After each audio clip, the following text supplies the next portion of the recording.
혹시 문 교수님의 반대 의견이 있으시나요? 아니, 반대는 아니고요. 그 네. 분명히 어떤 꽤 괜찮은 조수, 뭐 조교, 아니면 뭐 비서 이런 역할을 하는 존재가 생겨났다 하는 건 되게 분명한 일인 것 같아요. 왜냐하면 과거에는 자기가 능동적으로 검색을 해서 어떤 정보를 구하고 이런 과정이었다면 지금은 그렇게까지 능동적이지 않고 그냥 일을 시키듯이 어떤 피드백을 이제 받아낼 수 있으니까 이제 그런 점에서는 어떤 존재가 등장한 것까지는 일단 부인할 수 없을 것 같아요. 근데 얘가 이제 어느 정도까지 일을 잘할까? 요거는 좀 생각을 해봐야 될 지점인 것 같아요. 왜냐면 어떤 분들이 그런 얘기하는데 이제 막 대학원 신입생 정도 수준이라서 얘가 열심히는 하는데 뭔가 실수도 많이 하고 이런 일들이 벌어지기도 한다 그런 얘기도 하고 그렇기 때문에 이제 어떻게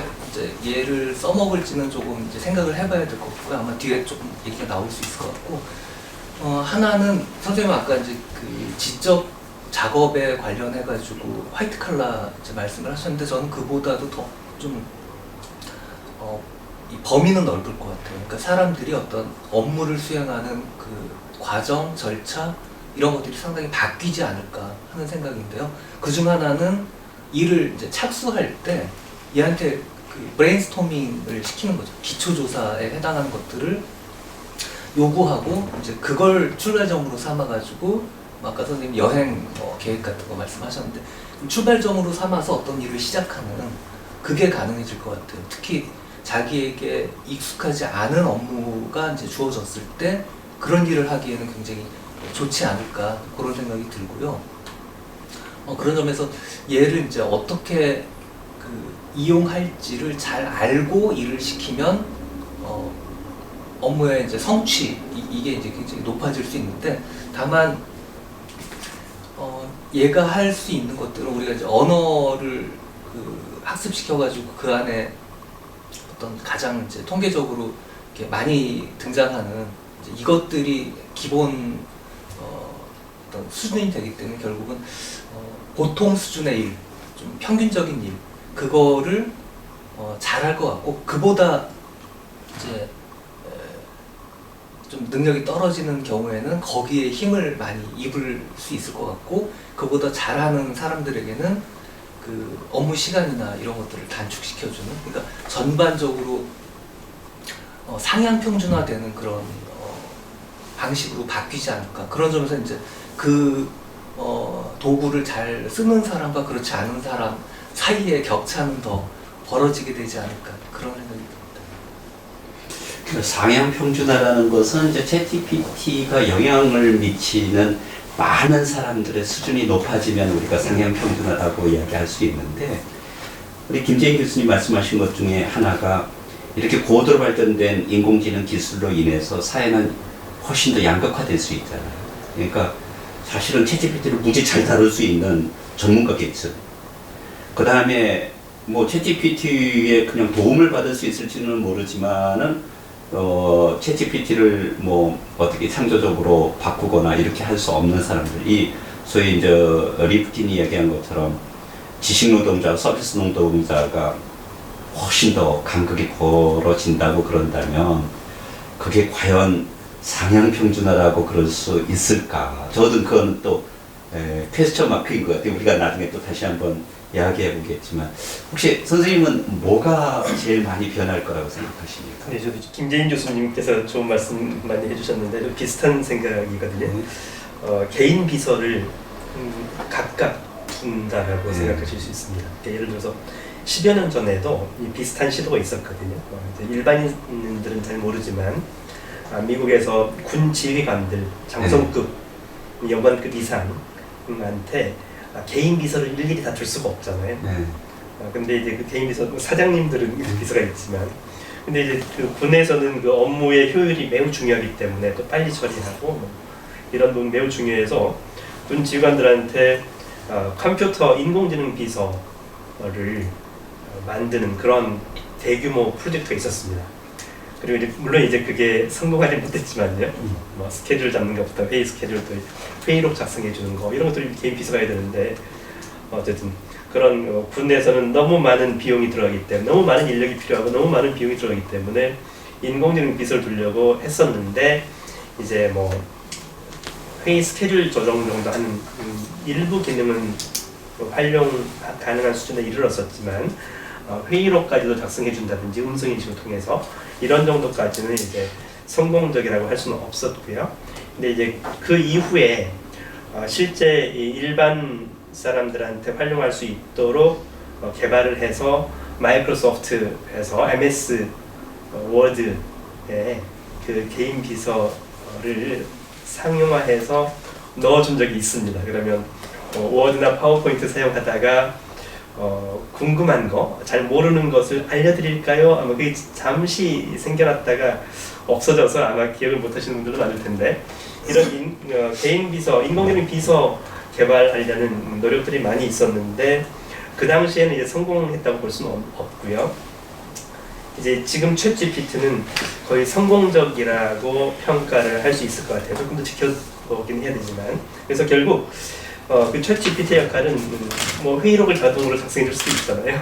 이메일을 주제하고 키워드를 주면은 이메일도 알아서 작성해 주고요. 이런 그 개인 비서 역할을 하는 건데 매우 저렴한 비용으로 모든 사람들이 그 인공지능 비서를 활용할 수 있는 그런 시대가 열리고 있다라고 보는 거고요. 결국 이제 전문가 집단을 내 비서처럼 사용할 수 있는 그런 환경이 되었다고 볼 수 있습니다. 뭐 의학 지식이 필요하면 예전에는 의사 친구한테 물어보거나 또는 인터넷에서 구글링하거나 이렇게 했어야 되고 또 변호사 관련해서 뭔가 궁금한 게 있으면 마찬가지였었는데 이제는 그런 이제 전문가들이 잘 아는 이런 내용들을 전문가한테 물어보지 않고 챗GPT한테 물어보면 거의 대부분의 것들이 한 80% 이상 해결이 되기 때문에 이런 일상생활에 미치는 영향이 너무 큰 거죠. 그래서 이제 또 이제 다른 쪽 방면으로 그 영향을 생각해 보면 이제 IT 업계에 있기 때문에 IT 업체들이 벌써 사업화를 준비를 하고 있습니다. 그러면 우리가 이메일을 작성할 때 기존의 방식보다 이 챗GPT를 통해서 훨씬 더 수월하게 이메일을 작성할 수 있도록 이런 도구들을 만들고 있는 것이죠. 또 이제 매일 아침에 신문 보시잖아요. 신문 볼 때 내가 필요한 것만 찾아보기 쉽지 않거든요. 지금 이제 뭐 인터넷 뉴스로 이렇게 포털 사이트에서 뉴스를 제공하기도 하지만 맞춤형으로 제공하기도 하지만 아직도 불편한 점이 많습니다. 이걸 챗GPT를 통해서 내가 관심 부분에 대해서 오늘 삼성전자 주식이라든지 또는 삼성전자하고 관련이 있는 뭐 TSMC 뭐 이런 반도체 업체들의 뉴스라든지 이렇게 내 관심사 영역으로 범위를 조금씩 좁혀가면서 챗GPT한테 질문을 하면 내가 원하는 정보만 추려서 요약해서 이렇게 빠른 시간에 서비스를 아주 그 품질 좋은 서비스를 받을 수가 있거든요. 그러면 지금 현재 그 소프트웨어 환경이 아니라 이 챗GPT를 이용해서 이메일 작성이나 보고서 작성이나 신문 뉴스를 내가 원하는 것만 볼 수 있는 이런 형태의 인터페이스를 갖춘 그런 소프트웨어 도구를 개발하는 작업들을 벌써 우리 IT 업계에서 진행 중에 있습니다. 이만큼 이제 IT 업체들한테까지도 그 프로덕트 상품화해서 사업을 하는 영역까지도 지금 변화가 일어나고 있다고 생각하시면 되겠습니다. 예. 뭐 지금 말씀하신 거 우리 문태석 교수님 말씀하신 거 다 연관이 되는 것 같은데 아주 제가 보기엔 재미있는 게 과거에는 이제 육체노동 분야에만 적용되었던 것이 결과적으로는 지식노동, 정신노동 분야에도 적용되기 때문에 이제까지는 안정적이라고 여겨졌던 화이트 칼라 계층도 상당히 위협받는 건 사실이네요. 근데 전문적인 지식으로 무장한 또 갖춘 개인 비서를 가질 수도 있다. 되게 매력적으로 들려요. 근데 되게 위험하게 들려요. 네, 그 전문 지식 관련해서는 아마 뒤에 또 그림자 부분에서 나올 것 같긴 한데 이게 100% 정확한 정보들을 주는 게 아니라 가지고 그 부분에서 좀 위험성은 있는 것 같습니다. 아니, 지금 저는 이제 74학번이라서 70년대 대학을 다녔는데 그 당시 대학을 나온 그 여학생들이 취업할 수 있는 분야가 별로 없었어요. 그러면 정말 뭐 대학에서 전공 지식을 쌓는데도 불구하고 취업하는 곳이 대기업의 비서. 근데 비서로 들어가면 뭐를 하느냐면 차 심부름하고 서류 심부름하고 뭐 복사, 그 당시 복사기도 아니고 제복스라고 그랬는데, 그러니까 내가 이거 하려고 내가 정말 대학교 4년 동안 공부했나? 그러면 이제 대부분 사표 내고 이제 나와가지고, 그러니까 우리 동기들은 여학생들이 사회 진출하지 못하고 가정에 머무른 경우가 되게 많아요. 제 이야기는 비서라고 그러더라도 비서를 어떻게 쓰느냐에 따라서 사실은 달라지는 거잖아요. 그러니까 아무리 이제 챗GPT가 비서 역할을 한다고 그러더라도 과연 그럼 챗GPT가 제공하는 예를 들자면 지식이라든가 아니면 피드백이라는 것이 인간 비서하고 어떤 점에서 차이가 날 것인지, 그러니까 전문가 예를 들면 스텝진을 옆에 데리고 있는 것과 지금 그게 필요 없다는 거잖아요. 과거에는 기초조사 하던 것들을 사람이 했는데 뭐 챗GPT가 알아서 훨씬 더 효율적으로 하는데 저 몇 명을 그냥 잘라도 되는 것 아니겠습니까? 이제 그런 문제가 생긴다는 거죠. 저 한층 조금 더 깊이 들어가 보면 좋을 것 같아요. 챗GPT가 우리의 삶을 바꾸는 건 확실해 보여요. 지금 말씀하신 것처럼 여러 분야에서 그런 현상이 보여서요. 이제 많은 부분들은 이렇게 주장하시는 분들도 있어요. 그냥 단순하게 우리의 외면적인 삶을 변화시키는 것이 아니라 우리가 세계를 이해하는 방식조차 아마 바꿀 수도 있다, 이렇게 이야기를 하거든요. 제가 최근에 아주 인상 깊게 읽은 기사가 있고, 또 사실은 이분들이 세 분이서 책도 쓰고 그랬어요. 인공지능 시대라고 그래가지고. 헨리 키신저가 이런 책을 썼는지는 저는 미처 생각도 못했는데 책 내용은 아주 탁월하더라고요. 헨리 키신저, 그 다음에 구글에 있었던 에릭 슈미트, 데니얼 허텐로크가 월스트리트 저널에 기고한 에세이 제목이 매우 인상적인데요. 챗 GPT는 intellectual revolution, 지적 혁명을 아마 가져올 것이다, 이렇게 이야기를 했습니다. 그러면서 이야기를 뭐라고 이야기하느냐면 생성형 인공지능이 1455년 구텐베르크가 가져왔던 혁명과 아마 견주어도 그 파급 효과가 그것에 훨씬 능가할 수도 있다. 뭐 어떤 사람들은 뭐 2차 산업혁명 때 자동차도 등장한 거와 거의 비견된다. 그러니까 뭐 그 처음 등장할 때는 이게 뭐야 이랬을지는 모르지만 우리가 세계를 이해하는 방식을 확 바꾼 것처럼 챗GPT가 이제 우리의 소위 지적혁명, 뭐 지성혁명도 가져올 것이다, 이렇게 이야기를 하는데, 조금 우리가 이제 깊이 들어갈 수는 없지만 혹시 이런 측면이 있는지 우리 문 교수님 어떻게 보십니까? 예, 저는 어느 정도 맞을 수도 있는데요. 네. 약간 이제 인간 이성도 마찬가지로 좀 양극화될 것 같다는 생각이 들어요. 하나의 이제 예를 들면은 이제 제가 학생들하고 논문을 쓸 때 영어로 논문을 써야 되는데 이제 학생들이 영어가 이제 조금 아직 좀 어색해가지고 챗GPT를 실제로 사용한 적이 있습니다. 그래서 이제 한글로 어떤 내용을 이제 쓰고 싶어가지고 이제 그거를 쓴 다음에 이제 번역을 시켜가지고 영어로 이제 단락을 만들고 이렇게 이제 이어 붙여가지고 이제 쓴 다음에 저한테 이제 좀 보내줬더라고요. 그래서 이제 그걸 읽어보면은 각 단락 문장들은 되게 멋있게 써져 있는데 연결되는, 예, 문단끼리 논리적인 연결이 잘 안 되는 거예요. 그래서 이제 이런 부분이 결국은 이제 사람이 해야 될 부분이 이제 남아있다라고 생각이 들었는데, 결국은 그래서 좀 더 고차원적인 이제 논리를 만들고 이제 되게 하이 레벨의 어떤 생각을 하는 건 아직 이제 사람이 해야 되는데, 이제 그만큼 이제 그런 걸 할 수 있는 사람한테는 굉장히 유용한 툴이 되고, 더 이제 훨씬 더 많은 일들을 할 수 있게 되고 그렇게 될 텐데, 이제 그런 거를 잘 하지 못하는 사람들은 오히려 더 필요가 없어지는 이제 이런 일들이 생길 수도 있을 것 같습니다. 그래서 정말 이제 양극화가 더 심해질 수도 있지 않을까. 어떤 이성적인 그런 면에서도. 이성 자체도. 네네. 그러니까 우리가 인간은 이성적이다, 합리적이다 이렇게 이야기할 때 합리성이라는 것이 정의하고 규정하기에 따라서 다른 거잖아요. 어떤 사람은 되게 포괄적으로 생각할 수도 있겠고, 아니면 뭐 연산 능력도 사실은 합리성이잖아요. 그러니까 그거는 뭐 인공지능이 뭐 인간보다 훨씬 더 잘하죠. 그러니까 그런 면에서 이성의 양극화라는 이런 측면을 가져올 수도 있다. 혹시 김재인 교수? 지금 오늘 되게 재밌는 기사를 봤는데요. 그 세계 경제 포럼에서 보고서를 냈는데 그게 4월 30일, 그러니까 아주 따끈따끈한 보고서입니다. 거기서 이제 2022년에 인간에 의존하는 직무가 66%, 그리고 기계에 의존하는 직무가 34%였는데 5년 뒤인 2027년에는 인간에게 의존하는 게 57%, 그러니까 9%포인트가 이제 줄어든 거고요. 기계에 의존하는 게 43%, 그러니까 9%포인트가 이제 올라가는 거죠. 이게 이제 그만큼 아마 이거는 챗GPT 나오기 전일 거예요. 이 연구가 진행된 거. 그렇죠. 따라서 네.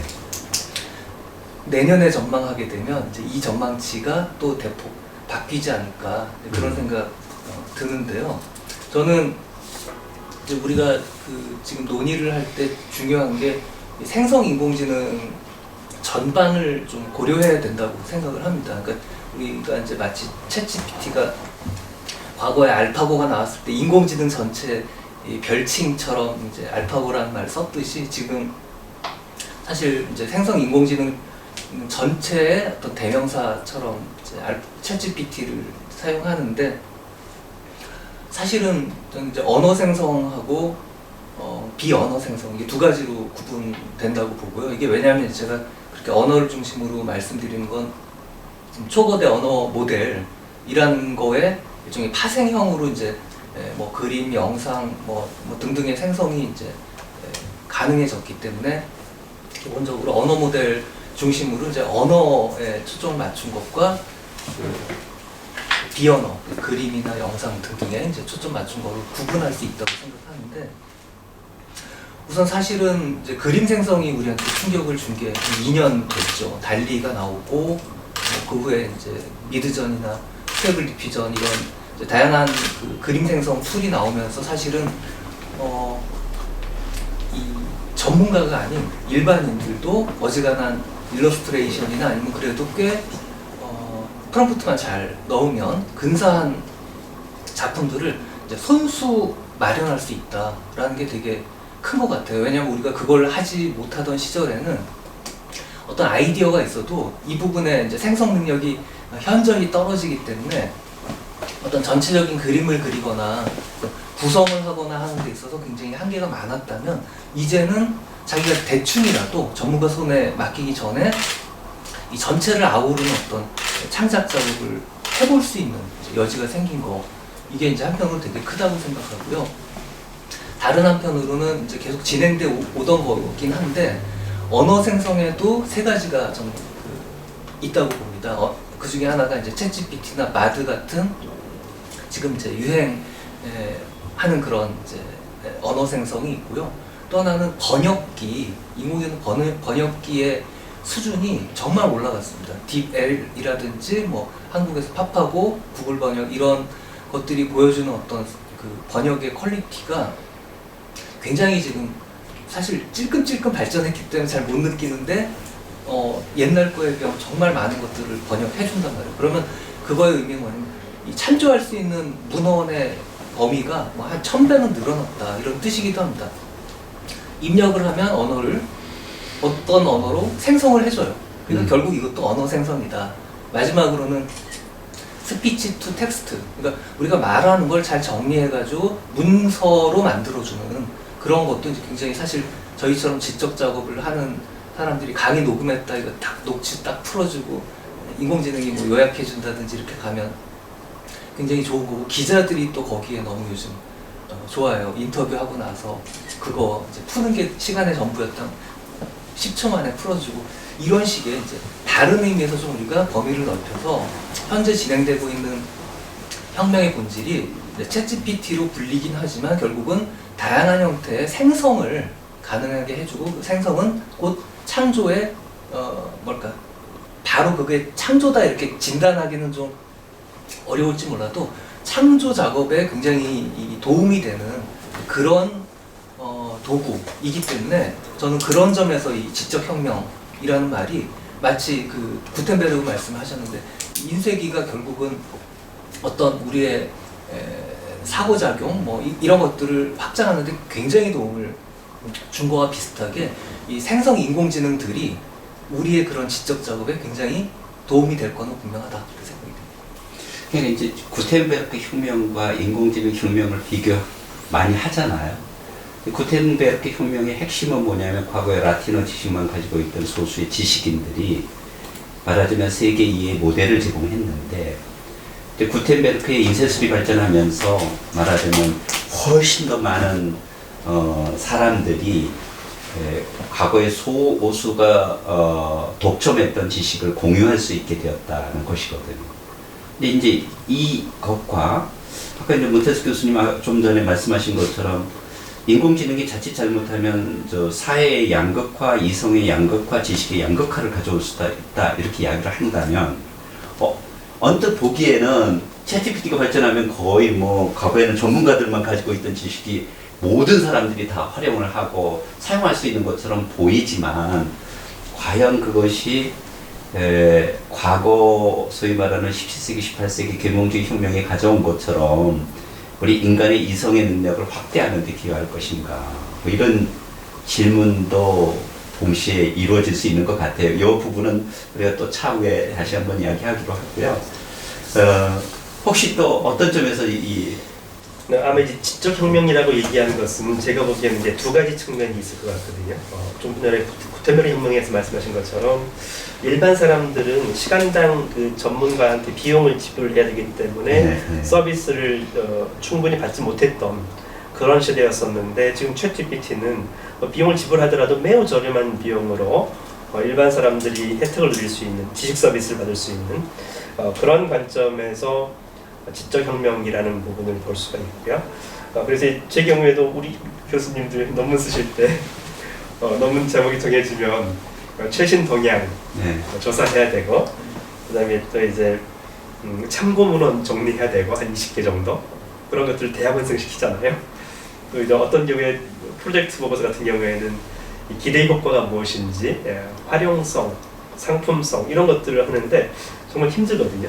뭐 물론 구글링해서 잘 찾으면 어딘가에 있긴 할 텐데 찾기가 쉽지 않으니까요. 이런 부분들을 이제 뭐 좀 능력 있는 대학원생 시켜서 서비스를 받았다면, 챗GPT를 사용하면 굳이 능력 있는 대학원생한테 시킬 필요 없이 내가 말로 한 10분, 20분만 하면 원하는 것을 쭉 해주고, 또 이제 우리 학생한테 시켰을 때는 야 이거 좀 다시 해와 그러면 오후에 몇 시간 후에 해오거나 다음날 해오거나 할 텐데, 챗GPT한테는 야 이거 좀 해와 그러면 바로 1, 2분 내로 필요한 것들을 보완해서 이렇게 해주기 때문에, 그런 관점에서 지식 서비스를 매우 많은 사람들이 보편적으로 누릴 수 있다는 그런 관점에서 지적 혁명이라는 부분을 얘기할 수가 있을 것 같고요. 두 번째 관점은 그러면 이제 그 전문 지식인들 집단은 뭘 먹고 사느냐의 문제거든요. 그래서 그 부분이 이제 우리 문 교수님도 말씀해 준 것처럼 양극화될 수 있는 거죠.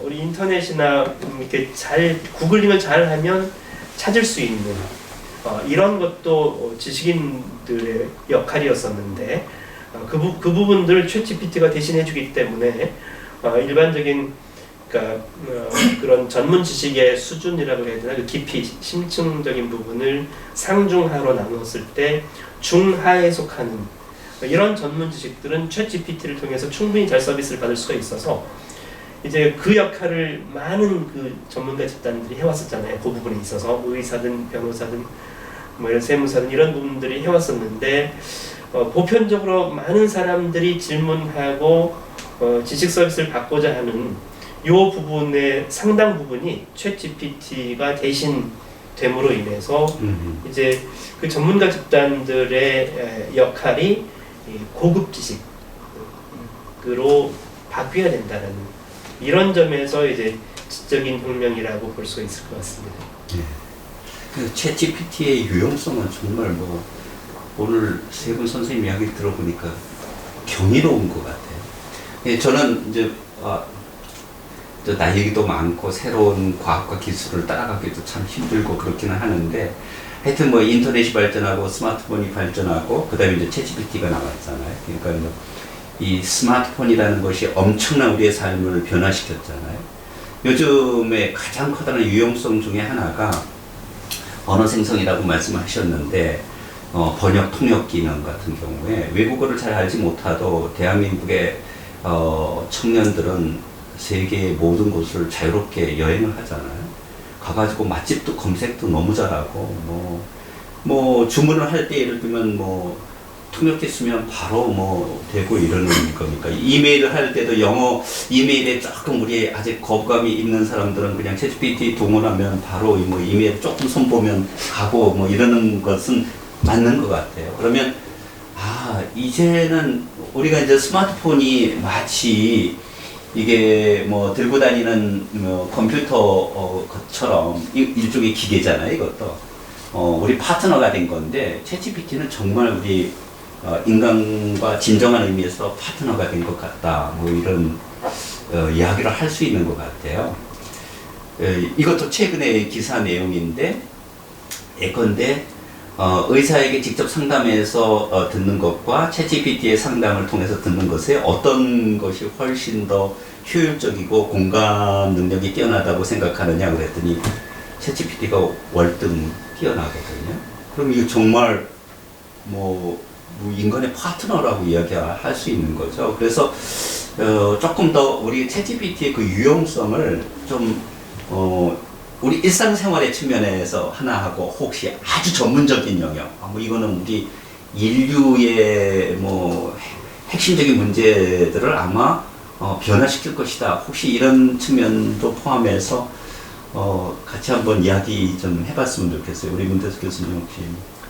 네, 이제 일상적인 유용성은 아까 제가 말씀드린 논문 작성하고 이럴 때 정말 큰 도움이 되고요. 그거 하나만 더 질문 드릴게요. 그러니까 예를 들면 챗GPT 사용했더니 단락은 정말 훌륭하게 했는데 연결이 안 된다 이런 얘기잖아요. 연결이 안 된다는 것보다는 일관성과 좀 논리적인 연결성이 좀 떨어진다 이런 거잖아요.